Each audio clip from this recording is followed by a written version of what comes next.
And when the light turns green, we're on.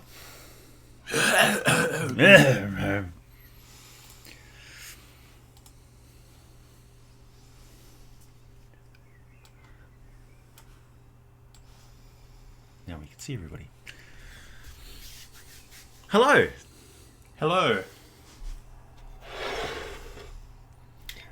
Oh, there we are. There we are. Oh, God. Hey, Dragon Lord. Time for some cheese, Ian. Indeed. This is my best buddy, who some of you will have seen on previous streams. And we collaborate on Dungeons and Dragons stuff quite a lot. Mm-hmm. There's also the brand new owner of the highly acclaimed and very popular YouTube channel. I'll stop. No, keep going. What is the name of your channel? Red NZ Blue. Red NZ Blue. You will see links to it in my community tab on this channel. And you talk about magic. Magic, stuff. yes. This is the evil. You're putting this upside down. So, how would you describe this cheese? Death cheese. Death cheese. Yeah. Yep. You'll not be joining me with the No, I'm sticking with my own. Delicious. Delicious. I did have some normal cheddar cheese set aside in the fridge. Unfortunately, it has been sitting there for so many months untouched that it's turned into something worse than this. And I do not. I trust the mold on this cheese, but I don't trust the mold on that cheese at all. I barely trust the mold on this cheese, just to be honest. Cheers. Cheers. Hello, Asylum X Productions. Nicholas, Jabcab, Person McPerson Face, Jack, Scott. That was a mistake. I can taste the filter. Darth Katie's, Liam, the Hypnos.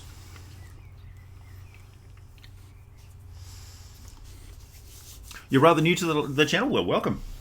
So every weekend we have live streams like this where basically we just hang out in the community, our community, and chat about Dungeons and Dragons. And anything else that comes up. It's largely led by your questions and comments.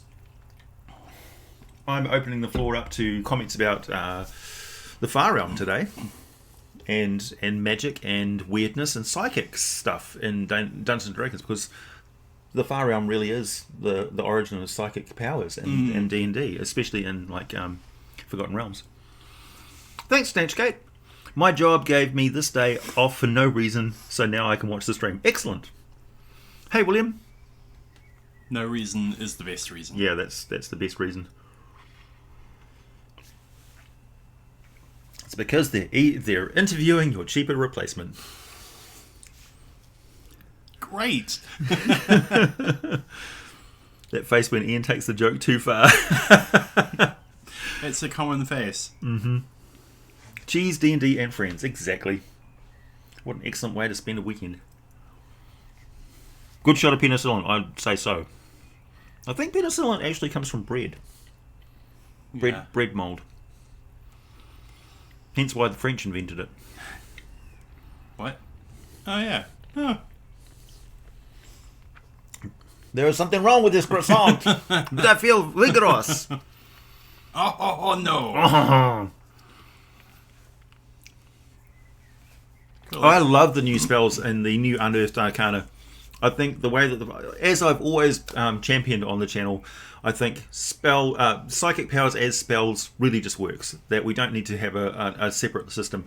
And I'm not disparaging AD&D's psychic system and the power, the PowerPoints and stuff like that they had. Those were fine, but they were open to their own form of abuse, like Gerwin's Sideblade characters and things like that. Just another system for the DM to have to keep track of. Yeah. And bringing it all under the umbrella of spell use just means that it's bounded in the core system. It doesn't need to be a separate thing. And I think it's mainly traditionalists who would have a problem with it. People who have started play in 4th edition or 5th edition will have no problem with the way psychic powers work. No, it's wonderful. Thank you, Michael. I'm doing well, thanks.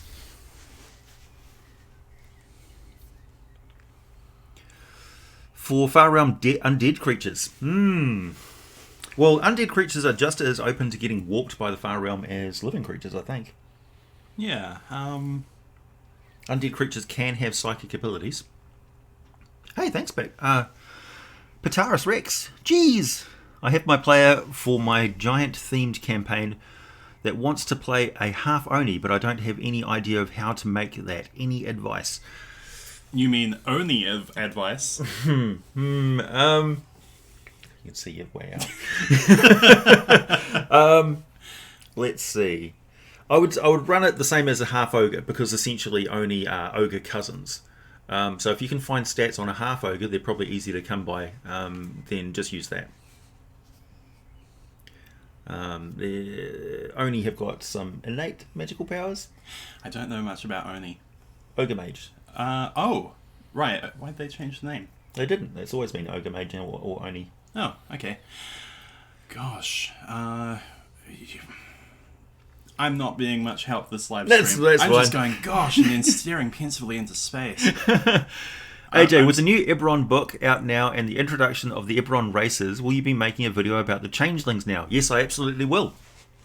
So the next video that you see from me will be about the Artificer, and it's not an Eberron-focused Artificer video. It's not even a stat-based Artificer video. I'm not going over the mechanics of the class in great detail. I will be talking about the general, like, when you look at the stats of the Artificer, you walk away with a few impressions, and they're very positive impressions about how you can make use of this character in ways that other characters just can't do. It shines, for instance, as a solo character. If you're running just a 1DM, one-player game, Artificer is a really good, cool class for that. Yes. It's an excellent support class. So if you don't want to run a Cleric and you don't want to run a Druid or a Bard, Artificer is a really, really good Healy support class that has some really good party boosting potential.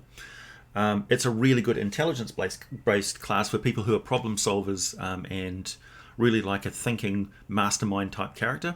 Artificer is excellent. And people who want to see magic not so much as a weird esoteric mystery to be solved, but pre-made artificial a pre-made artificial thing that they can then go, well, that happens if I bang these two things together.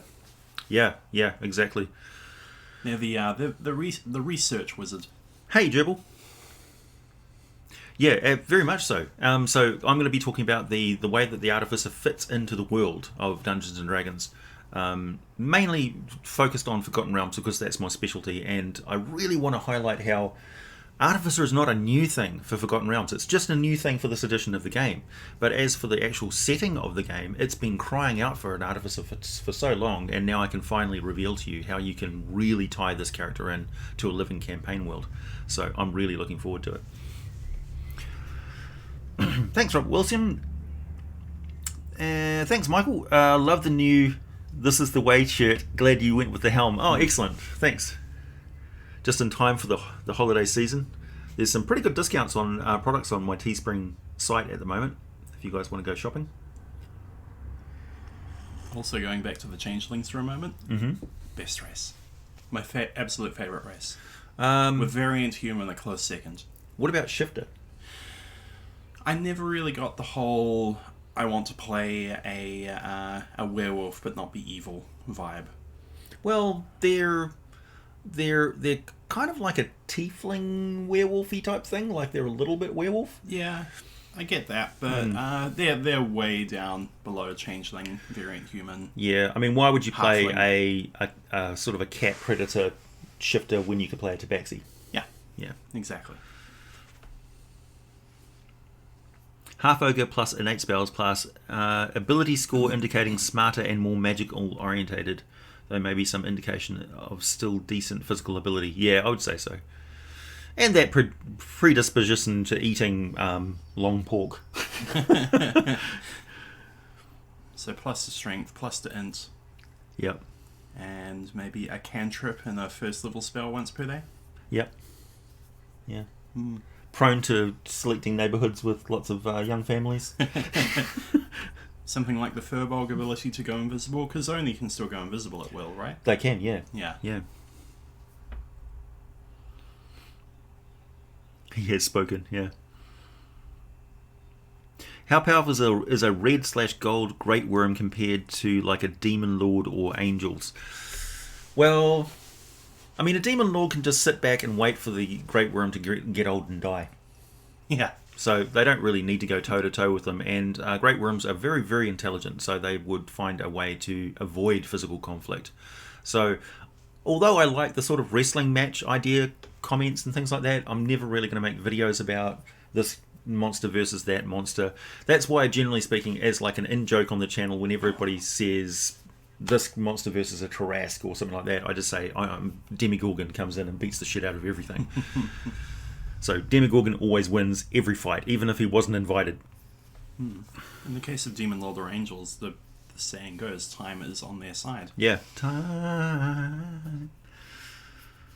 Can a artificer make a mech suit like Golem armor? Absolutely. In fact, one of the key things about the artificer is that they get more attunement slots than other characters. So you can literally have a magically boosted character, so a high level artificer or even a cross class artificer that has this ability to attune to more magical items, just raises the stakes quite a lot to an unpredictable amount, because I can't possibly think of all the combinations of different magical abilities and items that you could have. It's just crazy. Hey Frederick, nice to see you. What's worse, the Abyss or the Far Realm? Definitely the Far Realm. The Far Realm is so much worse. Because at least in the Abyss, most of the physical laws make sense. Like, you know what you're dealing with. Up and down exist and things. But with the Far Realm, everything goes out the window. Going to the multi-class question again for a moment, I would love to play an Artificer Warlock. With the Artificer being the character being really selfish, even to his patron, and trying to find ways to get more of that power trapped inside items, slowly, making him even more powerful than the patron as an end goal. Yeah.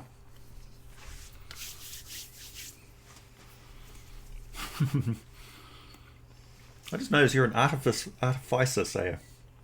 Yeah. So it's a gift-GIF situation.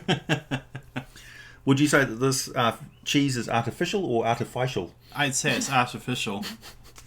I get the point. It's just artificer sounds better to me. It's just a matter of where you put the emphasis on the word. It's like artificer, artificer. Artificer. Now you're just a pirate. Artificer. Now you're just an elf. Artificer. Now you're just a squire. Me versus Axe Poison. Depends on whether he's got his woodworking tools on him or not. I, of course, have got the power of cheese. Hard to contend with cheese breath weapon. Gross. Gross. If you were to play an artificer in multiclass, in which class would you pair him with? Playing an undead warlock, alchemist, artificer, and it is the most fun I've ever had in D&D for a long while. I think the way that I would ideally, if somebody was running an ideal campaign for me, it would be a Forgotten Realms exploration campaign, and in that case, a cleric or paladin artificer would be my way of choice, with like a god of Gond or Gelf or something like that. So quite an interesting character that's got a vested interest in exploring the ancient world and uncovering stuff and rescuing the world and bringing it out of darkness. I'm free to run the game. True. How did the power word spell... We've had a few questions about power words in the live streams. How do power word spells work? My best guess is using a spell slot while speaking in Primordial and power word run. So the power word is the completion of the spell.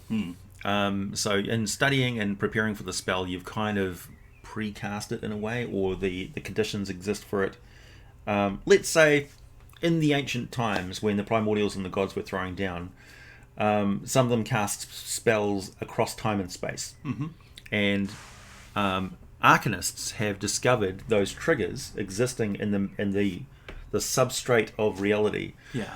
And so all they need to do is utter the right phrase, and they can siphon off a bit of that deific power at any time along that timeline, and boom, out goes power word. It's this theory that some spells remain just barely uncompleted or incomplete in the natural world, and so wherever you are, you can just create this one tiny little verbal component which will complete the bridge for these spells, which are just pretty much lying in 0 point energy. Yeah, it snaps the circuit closed, and then all of a sudden the power can flow. Exactly. Yeah.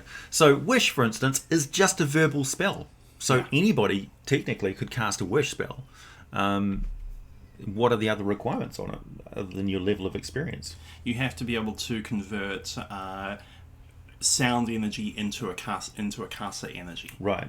You still have to understand how the bridge works. And that's why Wish is one of the more difficult spells to do, because you're basically putting all of your mental self through a word or through a sentence. I like the idea of, although it's not really written down in the books anywhere because it would make a really harsh and grim gritty game where people were scared to use magic, but I love the idea in like Warhammer 40k, for instance, you can get warped by using psychic powers and stuff that fail. So the idea of a low level character trying to cast a wish, or a scroll of wish, actually not meeting the requirements needed, and it's kind of a booby trap, but somebody who's not a trained arcanist won't realize the danger of speaking that spell, but all of a sudden your life force is gone. Like, you speak the wish, it works, but now you're 90 years old and have tentacles. Bad guys in games could have the evil plot of kidnapping all of these villagers because they're exceptional in some way, to try and get, like, I don't know, 100 or 200 people to each cast a tiny piece of the wish spell. That he will then be able to control, because maybe he's cast it one too many times and he's lost the ability forever to actually do it. So he needs a proxy. All of these hundreds of slightly above average people who will die. Yeah. Well, then he gets to cast the wish one more time to cast the wish. I wish I could cast wish again. Yeah. Thanks, Michael.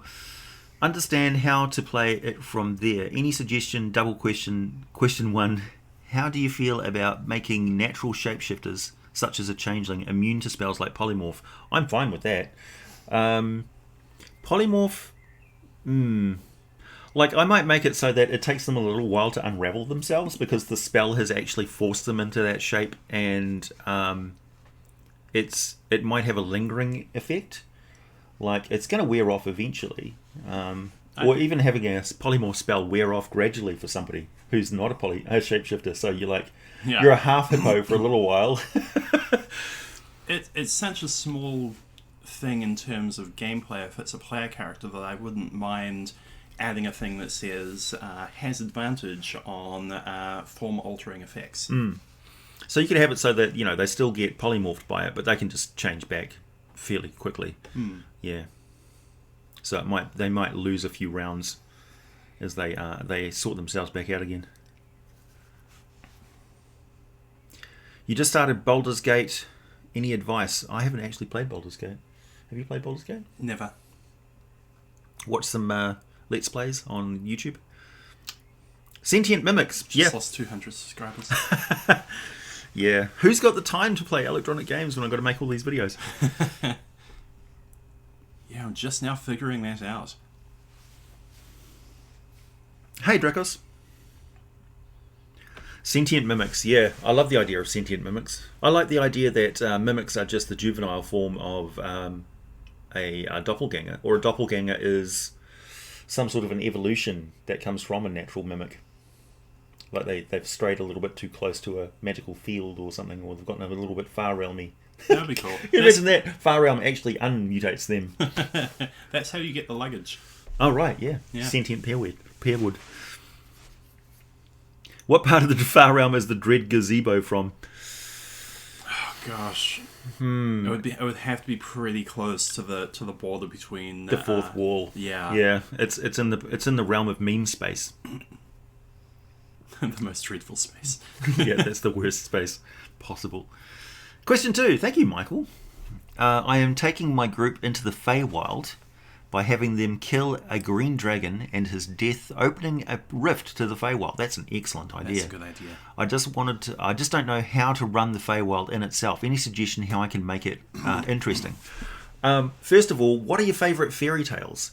Because the far realm of the Feywild is the border between the natural world and the world of mythology and fairy tale. So from there, it goes into the astral plane, and it's a step closer to the astral plane and the realms of the gods and faiths and religions and stuff. So it's the realm of dreams and fairy tales. Fairy tales being that sort of a weird sort of a rhyming idea. It's like a short story encapsulated in something repetitive, like a cycle of nature. Yeah. So Baba Yaga, for instance, is a fairy tale, or Hansel and Gretel, or Red Riding Hood, or even Redcaps and Titania and Oberon and Shakespearean sort of stuff. That's all fairy tales, fauns and pixies and stuff. So you can really think about how it's like stepping into somebody else's dream, and when you're in a dream, what goes on in the dream makes perfect sense to you. It's like, well, of course I'm riding in a marshmallow, that just makes entirely sense. And then you wake up and you're like, what was I doing? That's exactly what the Feywild is like, and that's the reason why you're supposed to forget things when you come from the Feywild, because you're waking up from a dream. And that's why fairies do weird things, because the fairy sensibilities make everything make sense to them in the Feywild, but when they come through to reality, it doesn't make any sense. So they do very, very strange things, like, oh, well, I'm just going to open up your head to see where the songs come from. It's like, ugh, there's all sorts of goo in here. Why isn't this person waking up? It doesn't make any sense to them, because they can do that in the Feywild, but they can't do that in the material world. I often also... there's a comic, Tintin, when the meteorite falls from space into the ocean, and Tintin goes onto there and has an apple, and there's a spider on it, and he brushes it aside, and then he eats the apple and throws it away. And then a huge tree, it seems to accelerate growth of any kind, and then he's attacked by a giant spider that touches thing. I kind of think of the Feywild as an aspect of that as well. Yeah, so the Feywild is growth. Yeah, so if it can be exaggerated into a fairy tale proportion, that's what happens in the Feywild. So you've got to be really careful if you're eating things. Don't let any seeds drop on the ground. Yep. If you've got any parasites on you, don't let them run away, because you'll be fighting a 10-foot tall version of it soon. Yeah, Alice in Wonderland. She drinks, she eats a bit of cupcake and she grows in size, and then she drinks something else and she shrinks again, but it's really hard to get the proportion right. So she's either giant size or way too small. And I like the idea of being able to walk in one direction and you grow in size because you're walking into the land of giants. Yep. But then if you walk sideways or walk out of that land the incorrect way, you stay giant-sized, And it's got these rules that are regional, or may even move around with a Fey Lord who controls that, who is the locus of that fairy tale. Yeah, rules that don't rely on logic. Yeah. So, like, why do the laws of physics only apply in a 10-mile radius around this particular Feywild castle? And the castle moves wherever this Fey prince turns and says, I want to go home, and they walk 10 steps in that direction, and all of a sudden their castle's there. It's like, that doesn't make any sense, but it makes perfect sense for the Feywild.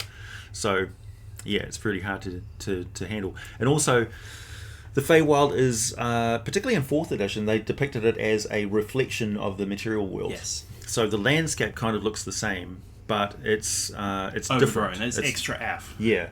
We played a campaign where you guys were fairies. Yeah. Pixies. It was the first all-pixie campaign. Ah, the best campaign. It was so weird. And they just walked willy-nilly. You just drifted between the real world and the Feywild. Or the Feydark, I think? No, it was just the Feywild. Yeah. Quite often. And the things that were going on in the Feywild kind of reflected what were happening in the real world. Like a river in the real world was a ravine in the Feywild. And then you guys actually got recruited or captured by a wizard who was trying to cross over the Feywild and the real world into the same coterminous plane of existence. And it ended up really bad. We created beholders. Yeah, they accidentally created beholders. So it was really good.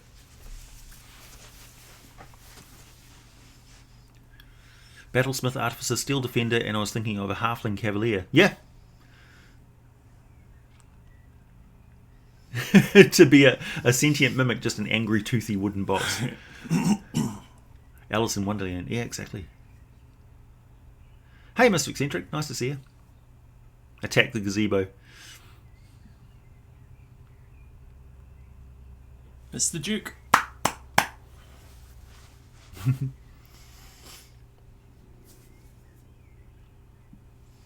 Yeah, old folk music, old folk tales.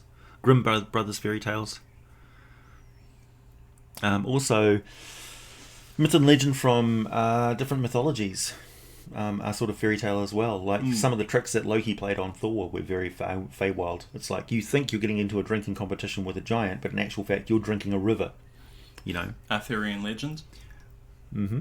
Yeah. Even more so because that's not even English. It was French. Yeah.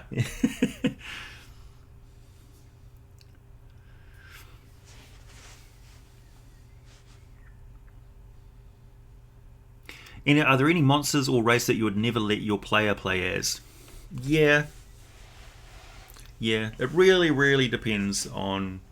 Like, there's certain things I'd be uncomfortable with players playing as, like an Ettercap or something, or... My interpretation of a Warforged was really towing the line on that, I think. Oh, your Necro... Yeah. Yeah.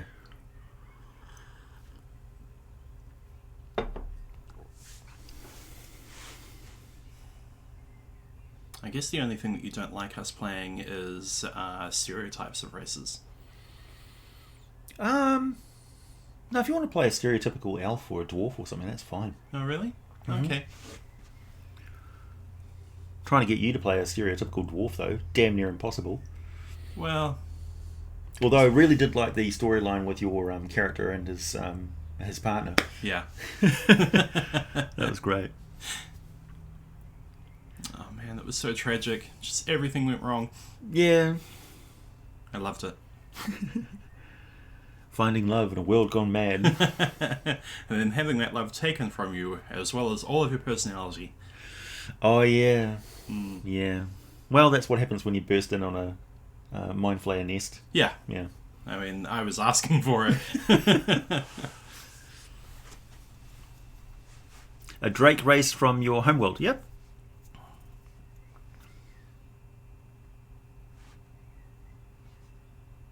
In my Feywild, the place you start resembles the Prime, and the further you go into it, the more it changes. Yeah, that's kind of like the theory of the you'll hear me occasionally talk about the green path. And the green path is you go deep into the Feywild, and it kind of turns into a transitive plane, so that you can travel from there to another plane of existence, to another prime material world. I like that idea, because that's like the Lion Witch in the Wardrobe. So you've travelled through a Feywild sort of a transitive plane, that in the form of just like it's a form of a painting or something like that. So there's It's a portal. It's a portal, yeah. It's a representation of that part of the Feywild that you're going into, but it's a painting, or it's fur coats inside a cabinet which turn into fir trees. Yep. And then all of a sudden you're in Narnia. The green path that you're describing would be a conduit.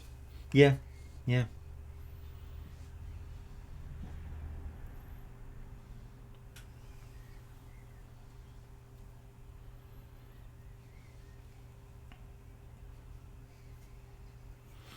Yeah, the thing with drakes, as opposed to dragons, popular media does not do us any favours in this regard, because they keep calling drakes dragons. Like Game of Thrones, they're drakes, they're not dragons. Dragons in the Dungeons and Dragons context have got 2 legs, 2 arms, and 2 wings. So they've actually got 6 limbs. So they're a hexaped. Like, is it a hexaped? It works. Yeah.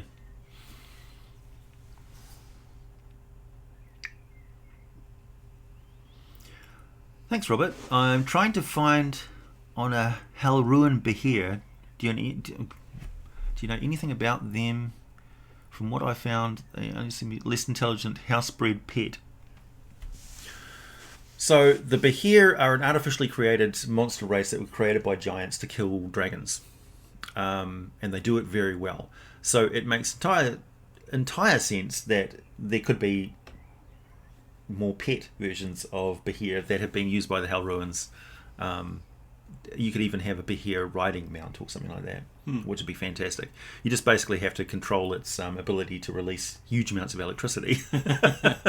So a fluffy Behir riding mount that can tase people, perfectly fine. Just don't let it near somebody's guard drake because it will kill them. Maybe a whole bunch of little copper rods that embed into the ground whenever they walk. To ground it. Just ground the lightning on every step. Yeah, you better teach it not to jump up on people. Yeah. Stick. Yeah. Oh, you do it!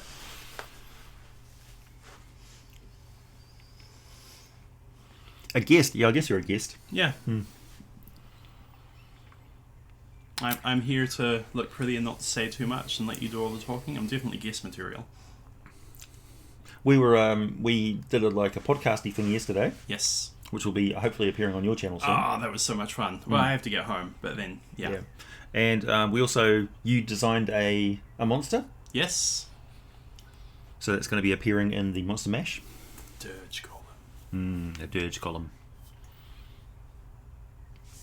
Don't know if I was supposed to spoil it. No, that's fine.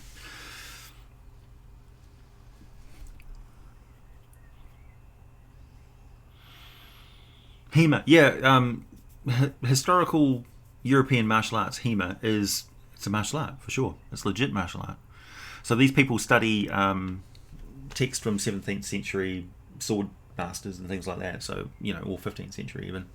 So it's definitely quite a demanding sport. So live roleplay. No. I waited until you drank.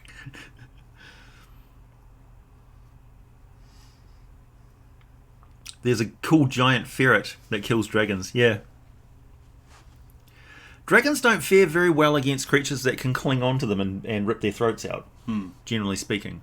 Although dragons are pretty good. Like, you can see a dragon rolling around on its back and just clawing something like a cat does. That's legit.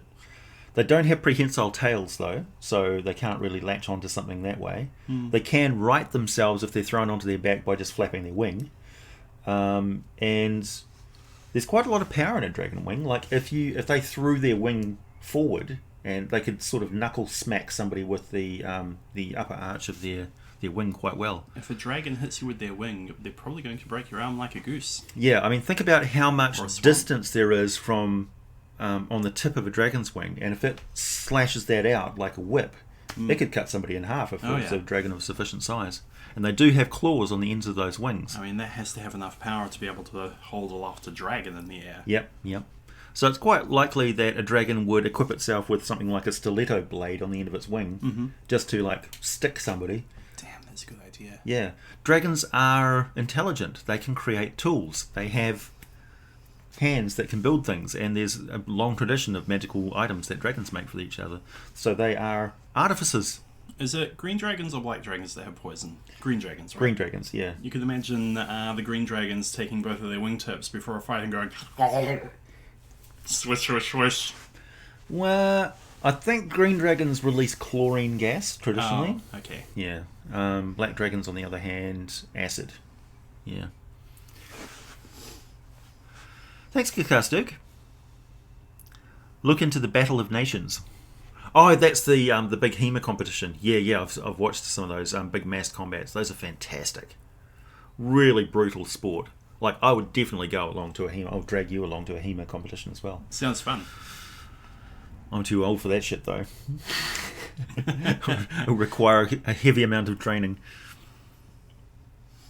Thanks, Patarius Rex. Pataris. I keep calling you Patarius, like it's a Pataris Rex. Is there any info on forest giants other than they existed at one point, and could orcs be used as their descendants? No. Furbolgs? Yeah, no. Okay. Vodkin are the name of the forest giants. So there are Vodkin in the World of Forgotten Realms currently.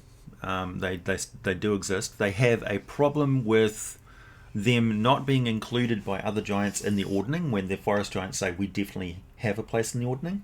because the other giants think that they are a result of a tryst between Othea and another power. Harsh. Yeah, so they don't think that they're actually true giants, but they are. They are true giants. They look like elves, so they definitely don't look anything like an orc. And orcs in the Forgotten Realms come from another world, so they're actually an alien race. Much like the Mulan are descended from humans from Earth, the orcs are descended from two different successive waves of portals that were opened. So there's one massive portal in Thay that opened up, and that was resulted in the Orc Gate Wars. And much before that, in the spine of the world, there was an Orc Gate that was opened by giants, either for battling dragons, or it was a giant civil war or something like that going on. But they ported in. The spine of the world orcs actually look a lot more savage than the. So they're the grey-skinned, pork-faced orcs, and they're quite distinct from the Thayan orcs. The Thayan orcs were a much more civilized sort of race of orcs. So they could have come from two different, very wildly different time periods on the same world, or they could have come from different worlds that were occupied by orcs. We just don't know.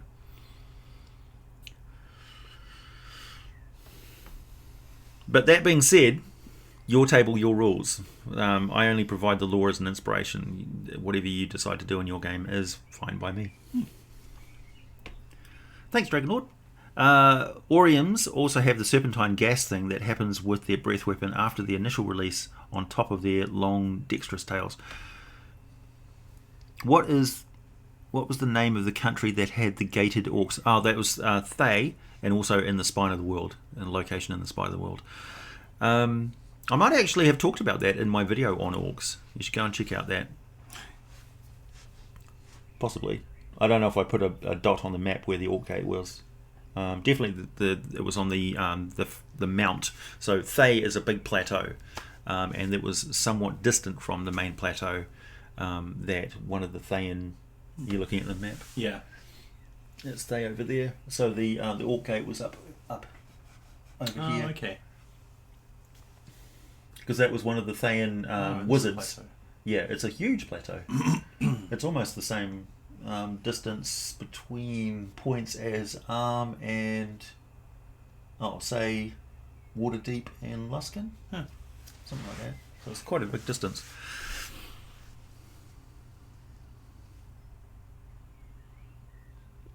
Oh, straight out of Faerun is the shirt that I'm wearing. Represent. I did cover that in the Orc video. Oh, good. Thanks, William.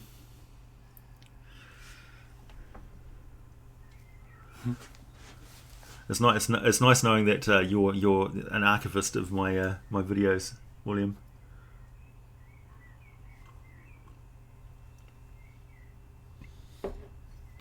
It's just regular kikarangi, baby kikarangi cheese.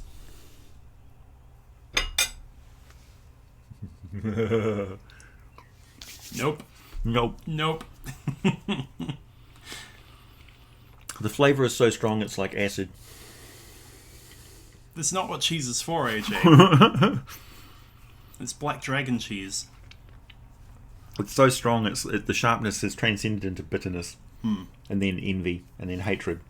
Can I ask a question from a question that we had from the first 3 minutes of the show that I'm still thinking about? Yeah. Far Realm Undead. Far Realm is mostly a warping of the mind, and that translates into physicality, right? Yeah, like...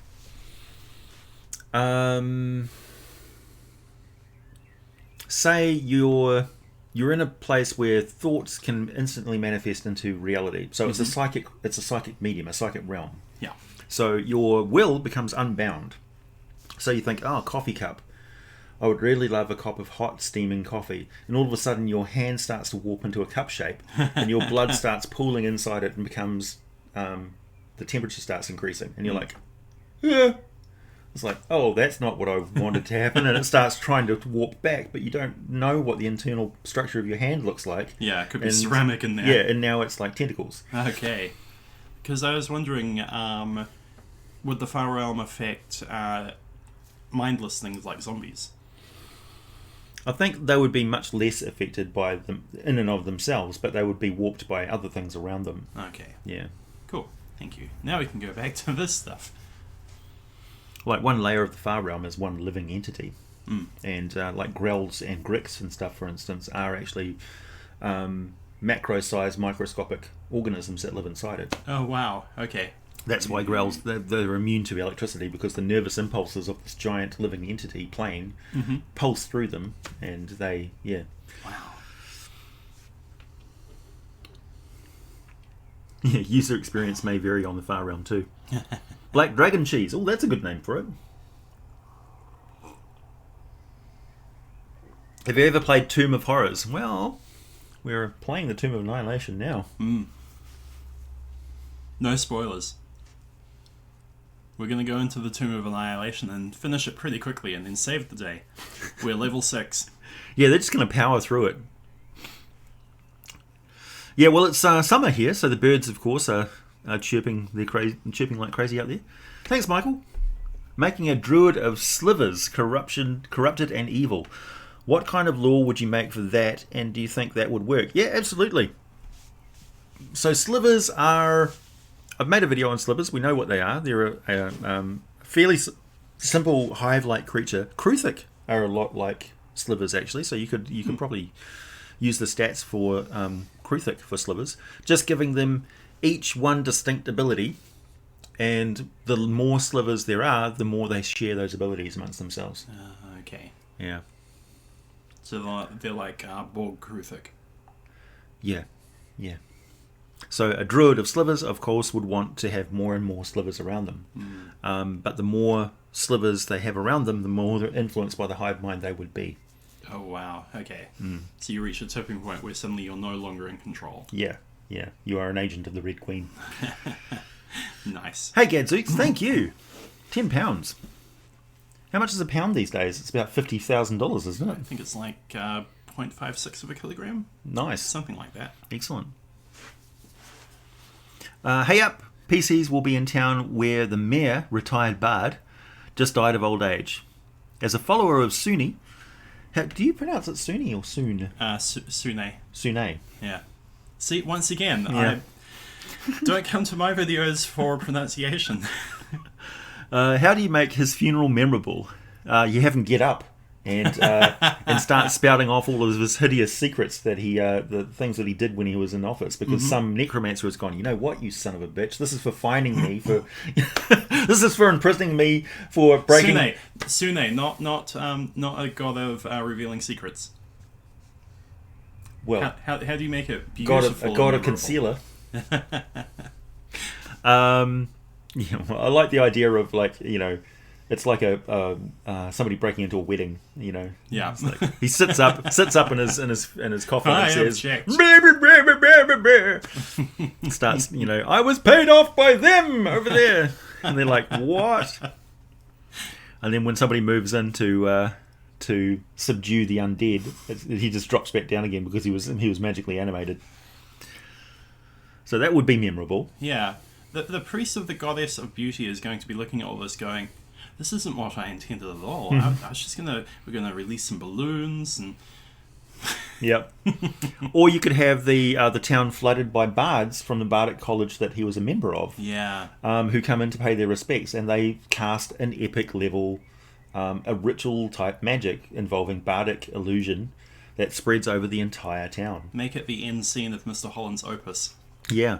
Or they cast spells such as changing the colour of blooms of flowers on all the trees to match the outfit that the mayor used to wear, or something like that. That'd be cool. Yeah. Also, bardic colleges may have a lot to do with magic colleges as well. Oh, yeah. So the wizards would probably turn up in force. Absolutely have to. Yeah. They have to steal their ideas from somewhere. He could actually have artifact level maracas, so that and somebody's burying them with him. So immediately after the funeral, there's like a break-in and a grave robbing, and the player characters could be hired to go and retrieve the mayor's maracas. Maracas of Otto's irresistible dance. Ooh, nice.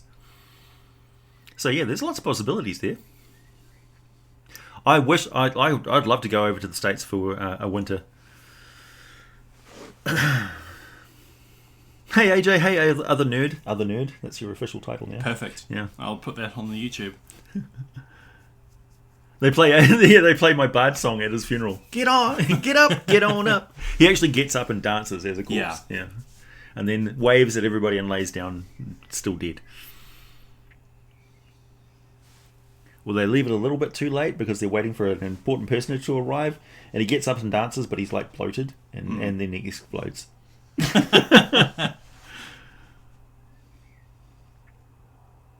Hey Riley, nice to see you.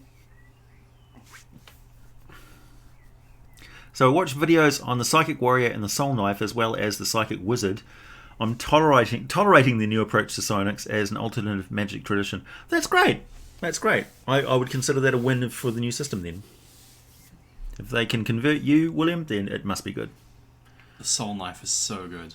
Yeah? Yeah, I love the Soul Knife.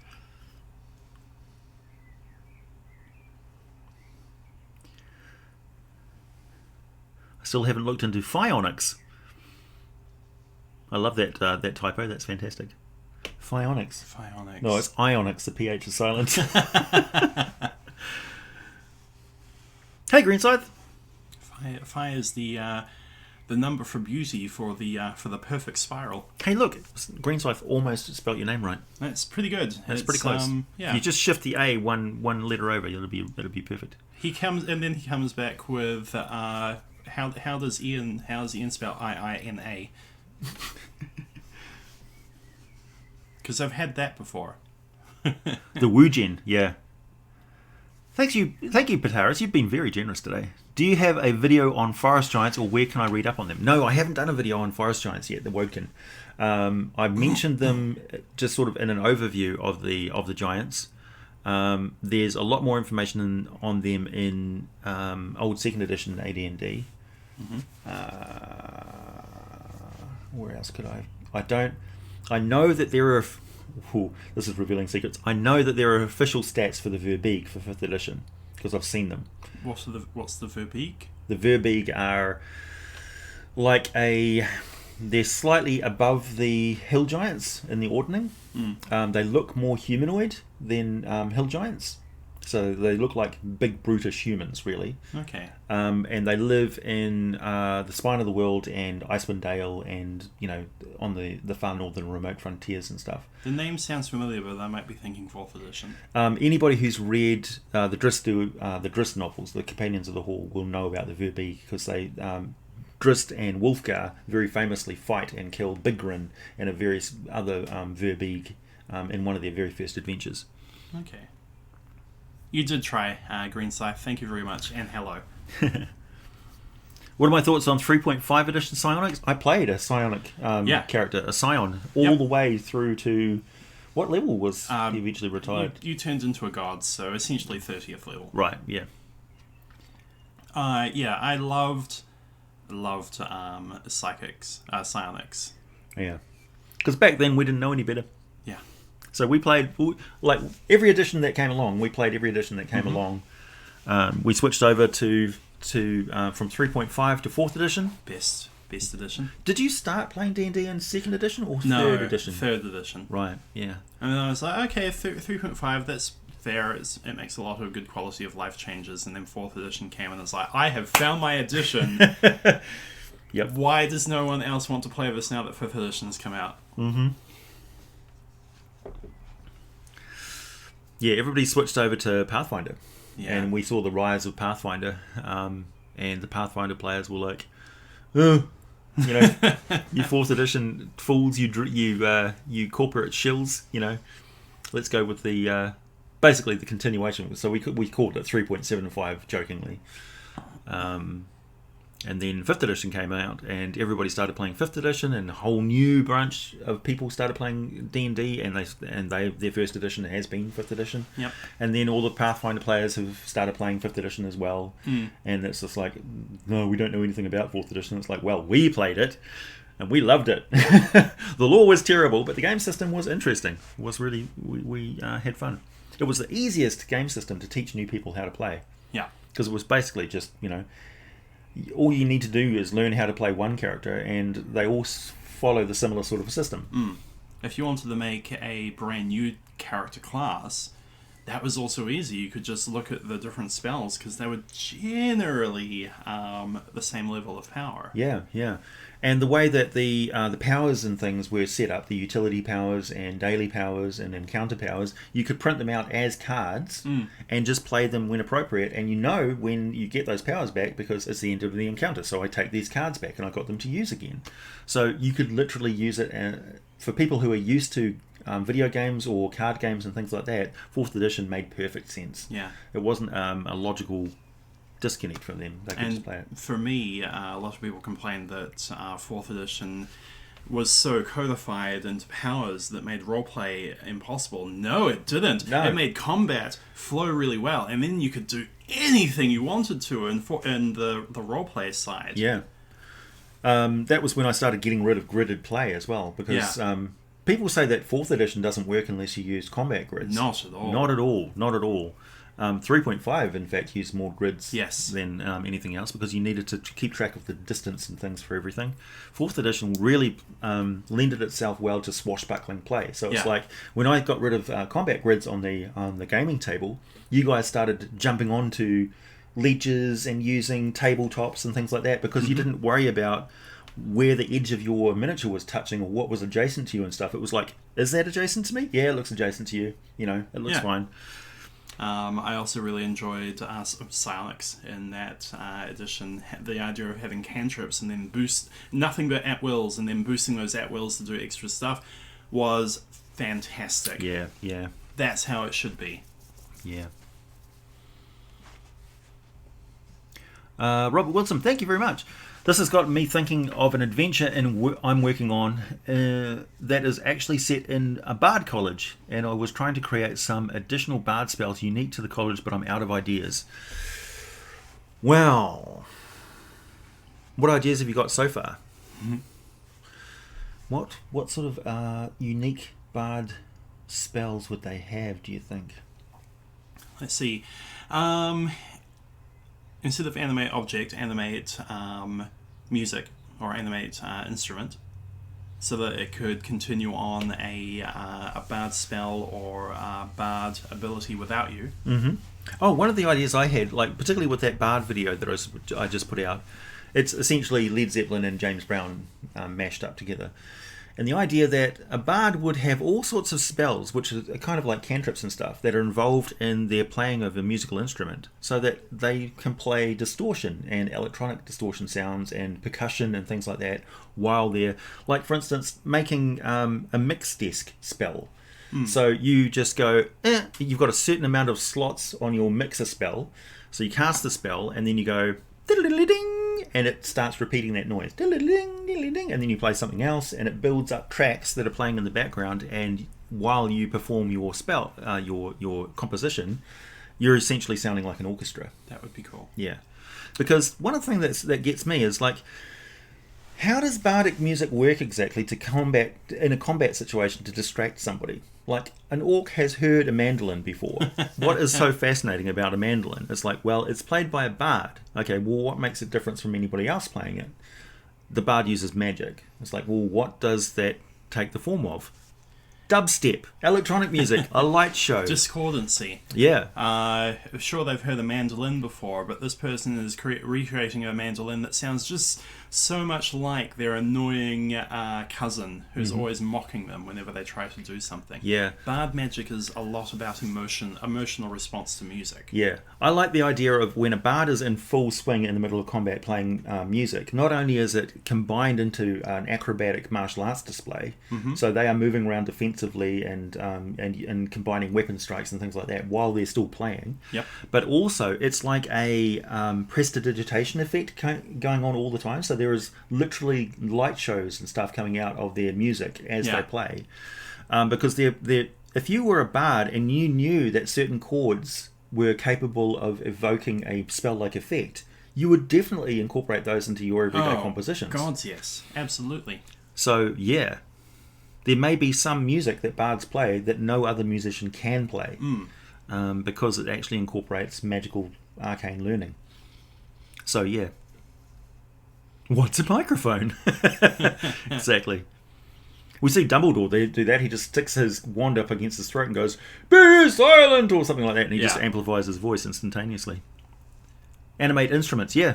Master Exploder song, yeah. I do not need a microphone. The Jack Black, the Tenacious D song. Oh, yes. Yeah. Yep. Fantastic. This is a song I wrote 5 minutes ago. It's called Master Exploder. Also, another bad spell, just quickly, that they've wanted to try and design some sort of discordancy spell that prevent, because a lot of the spells all require the same sort of verbal keyword to cast a certain spell. So keeping a song active that would prevent, say, any evocation spell cannot be cast while the song is in effect. Yeah, that'd be a good idea. Can you imagine the music in a elevator at a Bardic college? Yeah. The music actually runs the elevator. Ding, ding, ding, ding, ding, ding, ding, ding, Oh, ding, ding, God. Someone's just going, "Oh, I hate detention." Yeah. How would you make Exalted. Oh, yeah. Far Realm Giant? How would you make a Far Realm Giant? Is there already one? No.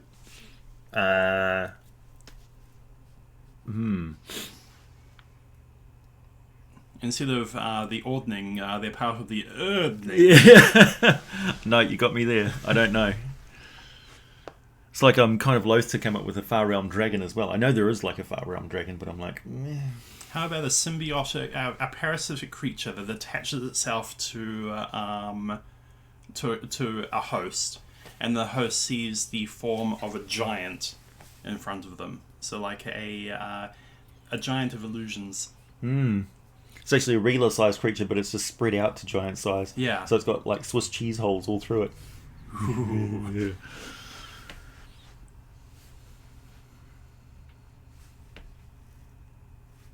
Never eating Swiss cheese again. Thanks for that.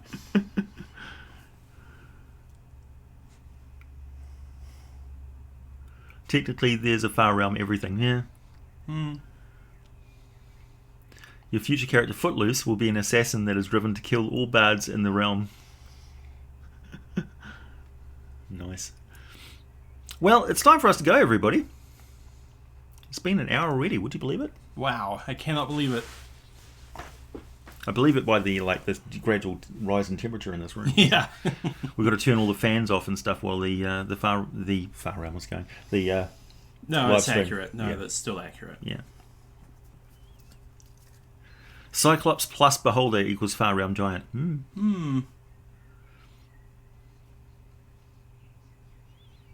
A parasite that can cause gigantism and a creature it attaches to. Yeah. Yeah, actually, that's a good idea. A violin requiring 2 hands to play, or the magic rings being less likely to be disarmed compared to crystal and staves. Yeah. I give most bards in my games, eventually they get the Stratocaster, which is a rock guitar that can cast spells through it, and you can fling music at people like a projectile.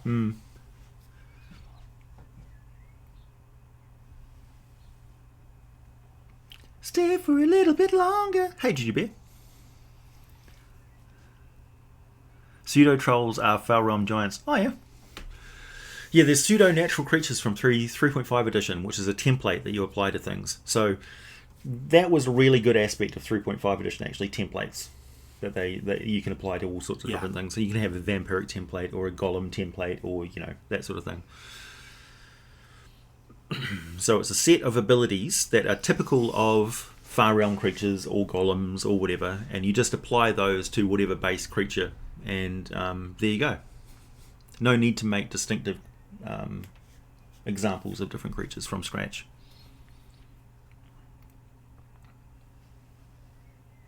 Yeah, I hope everybody has a good, safe travel home from your Thanksgiving gatherings.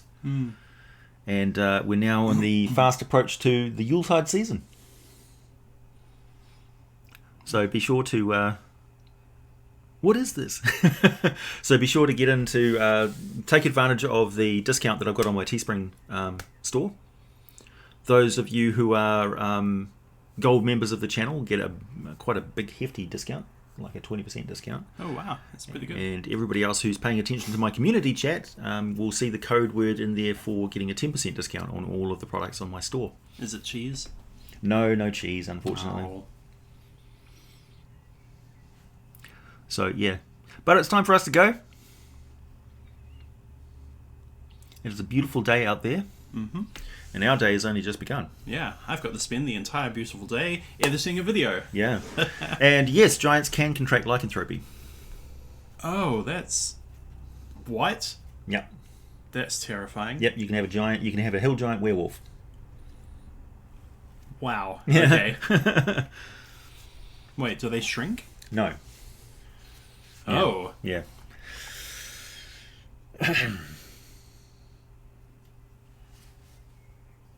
Well, it's this time of day every day on the weekend. Sorry, it'll be every Monday over in the States. Oh, so every Saturday in the States. Usually in the evening, I believe it is over there. Wow, you're good at this. I can see that you've done this for a long time. I don't know. You guys have got a few time zones to pick from. So whatever time it is there now, we start an hour before now. Well, I start. He doesn't. You don't do live streams yet. No, But you I'd should. like to. You should, so then I can come and pester you. That would be fantastic. Okay. I feel like I need more than 2 videos before people start coming to me with live streams going, wow, you know everything. Well, it's good to establish a tradition early, That's true. I suppose. Then you can have people who are with you from the very beginning. It's like, remember when your camera was upside down the entire time? My first live streams were absolutely disastrous, like 45 minutes of black screen and just me making noises in the background. It was absolutely terrible. Fantastic. Yeah, I did everything on this channel the hard way.